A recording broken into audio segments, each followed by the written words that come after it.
तरह से मुस्लिमों को प्रताड़ित करना, उनके घरों पर बुलडोजर चलाना हो या किसी पर गुस्सा निकालना हो, ऐसे वीडियोस ने आपने पिछले कई दिनों से देख रखे हैं। एक तरफा कार्रवाई करने वाली बीजेपी सरकार की अब मुसीबतें कम नहीं हो रही, लगातार बीजेपी सरकार की मुसीबतें बढ़ती ही जा रही हैं। सुप्रीम कोर्ट के बाद अब हाई कोर्ट में भी बीजेपी सरकार की कार्रवाई को लेकर सवाल उठाए गए हैं। इतना ही नहीं, बार बार बुलडोजर की कार्रवाई करने वाली योगी सरकार को बड़ा झटका लगा है। पूरा वीडियो देखेंगे तो आप भी जान जाएंगे कि बेकसूरों पर बुलडोजर की कार्रवाई करने पर सरकार पर किस तरह का एक्शन होगा। पहले तो सुप्रीम कोर्ट और अब हाई कोर्ट में बीजेपी सरकार को जमकर फटकार लगने वाली है। बताते हैं आपको पूरी खबर, लेकिन एक अपील है, वीडियो पूरा देखिएगा और चैनल को सब्सक्राइब जरूर करिएगा। जमीयत उलेमा ए हिंद ने सुप्रीम कोर्ट में बाबा के बुलडोजर के खिलाफ याचिका डाल दी है, जिस पर अब जल्द ही सुनवाई होनी है। वहीं अब योगी सरकार के खिलाफ हाई कोर्ट में भी एक और याचिका दाखिल की गई है। जी हां दोस्तों, प्रयागराज में कथित तौर पर हिंसा का आरोपी बताए जाने वाले जावेद के घर पुलिस ने बुलडोजर से कार्रवाई की। उसका असर ये हुआ है कि अब हर कोई आवाज उठा रहा है। दिल्ली में भी कल प्रदर्शन हुआ, जिसकी तस्वीरें आपने देखी, लेकिन अब कोर्ट में सरकार के खिलाफ याचिका दे दी गई है। इतना ही नहीं, इलाहाबाद कोर्ट के पूर्व जस्टिस ने भी इस बात को माना है कि ये कार्रवाई गैर कानूनी है। एक खबर के मुताबिक जिसमें लिखा है कि प्रयागराज में घर गिरने पर हाई कोर्ट के पूर्व न्यायाधीश का बड़ा बयान, ये पूरी तरह से गैर कानूनी है।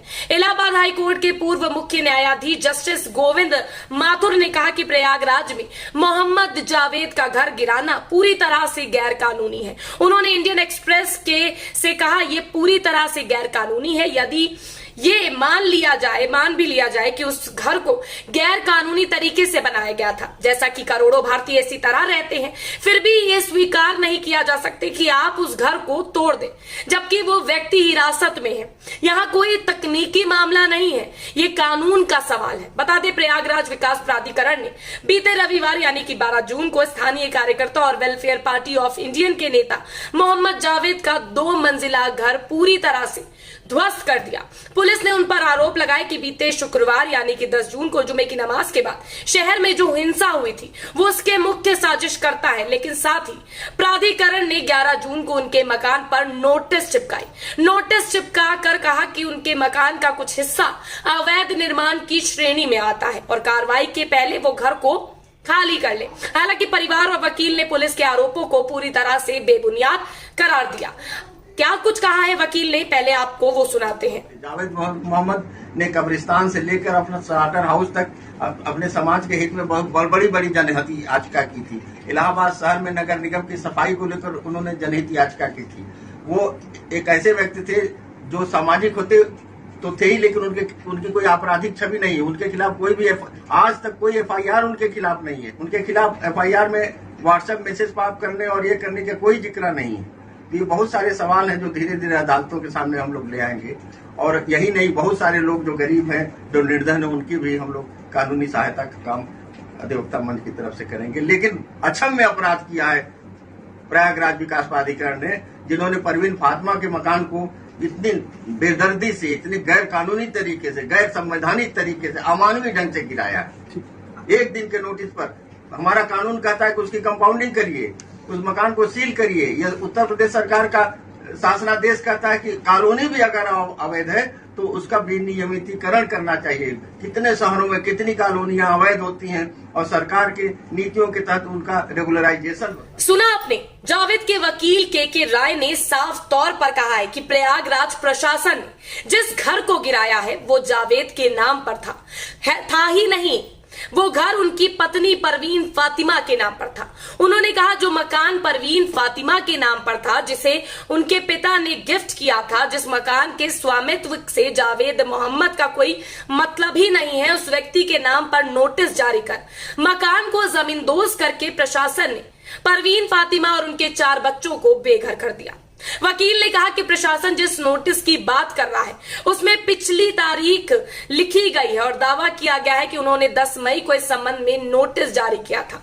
दलीलें पेश करने का मौका दिया था। हालांकि हकीकत यह है कि नोटिस 11 जून को दिया गया, 24 घंटे के भीतर घर तोड़ दिया गया। इसका जिक्र खबर में भी है, जिसमें लिखा गया है कि नाना ने गिफ्ट किया था। जावेद मोहम्मद की बेटी सुमैया फातिमा ने बताया कि प्रयागराज विकास अथॉरिटी ने जो मकान गिराया है वो उनकी मां को नाना ने गिफ्ट किया था।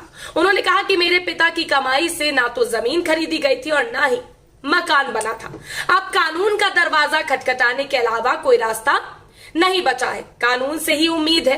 हालांकि प्रयागराज विकास प्राधिकरण ने 10 जून को एक नोटिस जारी कर कहा था कि शहर के करेली में स्थित इस घर को बनाने में उत्तर प्रदेश नगर नियोजन एवं विकास अधिनियम 1973 के प्रावधानों का उल्लंघन किया गया है और प्रयागराज प्राधिकरण से अनुमति प्राप्त किए बिना लगभग 25 गुना 60 फीट की साइज में भूतल और प्रथम तल का निर्माण कराया गया।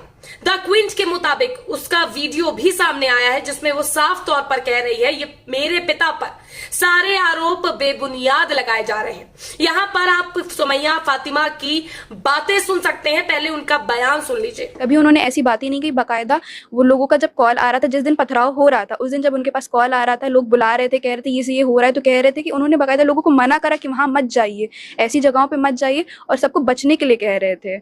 और वो उस दिन पूरे दिन घर पे भी थे, तो वो कैसे इन सब चीजों के मास्टरमाइंड हो सकते हैं। घर परिवार के साथ साथ अब हर कोई कह रहा है ये कार्रवाई गैर कानूनी है। इतना ही नहीं, कोर्ट ने पूर्व न्यायाधीश ने भी कहा कोर्ट के कि ये गैर कानूनी है, लेकिन योगी सरकार को कोई फर्क नहीं पड़ रहा। लेकिन अब कोर्ट में वकीलों के समूह ने याचिका दायर कर दी है, जिस पर अब जल्द ही सुनवाई होगी। अब आगे क्या होगा ये देखना होगा, लेकिन अब योगी सरकार को फर्क जरूर पड़ेगा, क्योंकि जो मनमाना तरीका अपनाया गया है, जिस तरह से लगातार ये बुलडोजर की कार्रवाई हो रही है, बिना कुछ सोचे समझे बेगुनाह लोगों को सजा मिल रही है, इसके पीछे तो अब कार्रवाई होनी जरूरी है। अगर ये नहीं होता और अगर सुप्रीम कोर्ट, हाई कोर्ट सरकारों से डरती है तो फैसला नहीं आएगा, और नहीं डरती है तो सीधे तौर पर जो चीजें गलत है उसके खिलाफ कार्रवाई होगी। करना भी जरूरी है, क्योंकि लगातार जिस तरह से बाबा का बुलडोजर अब सही के लिए नहीं, जब गलत की राह पर कहते हैं ना कोई मुड़ जाता है तो उसे सही राह दिखानी जरूरी होती है। वैसे ही बाबा का बुलडोजर भी गलत राह पर मुड़ गया है, उसको दोबारा उसका जो हैंडल है उसे मोड़ना पड़ेगा ताकि वो सही राह पर चल सके। मुजरिमों के घर गिराने की बात हो रही है तो मुजरिमों की अवैध जमीनों को गिराइए, जिनका 2 नंबर का पैसा था। इसमें तो नेता भी आएंगे जो ना जाने कितनी संपत्तियां 2 नंबर की अपने पैसों से बनवा कर बैठे हैं। गिराइए सबका मकान, करिए कार्रवाई और लूटिए वाहवाही। कम से कम उन बेगुनाह लोगों को तो मत करिए, घर परिवार को उनको छत तो मत छुइए जिनके नाम पर ही घर नहीं था, जिन्हें वो घर किसी से गिफ्ट मिला और आपने उसके ऊपर कार्रवाई करते हुए उन बेचारे लोगों को उनके ऊपर से छत छीन ली। ये कहां का इंसाफ है? लेकिन उत्तर प्रदेश में अब यही इंसाफ हो रहा है। बहरहाल ये कार्रवाई आप लोग को सही लगती है तो आप इस कार्रवाई की वाहवाही कर सकते हैं, लेकिन मेरी नजर में कानून का दरिया सब्दा, कानून का दायरा जो होता है सबसे ऊपर होता है, और कानून के दायरे में रहकर जो काम नहीं करता उस पर सजा होनी चाहिए। अपनी राय जरूर रखिएगा कि आपको क्या लगता है। साथ ही साथ अगर वीडियो पसंद आया हो तो लाइक और शेयर भी कर दीजिएगा। चैनल को सब्सक्राइब करना मत भूलिएगा। नमस्कार।